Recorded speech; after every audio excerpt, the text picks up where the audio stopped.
схватить меня, и я в корзине был спущен из окна по стене и сбежал с его рук.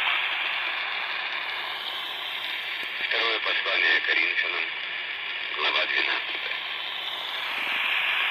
Не полезно хвалиться мне, ибо я приду к видениям и откровениям Господним.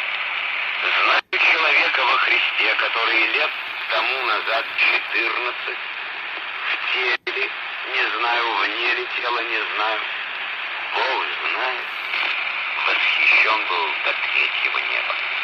И знаю о таком человеке, только не знаю, в теле или вне тела, Бог знает, что он был восхищен в рай и слышал неизреченные слова, которых человеку нельзя пересказать. Таким человеком могу хвалиться. Собой уже не похвалюсь.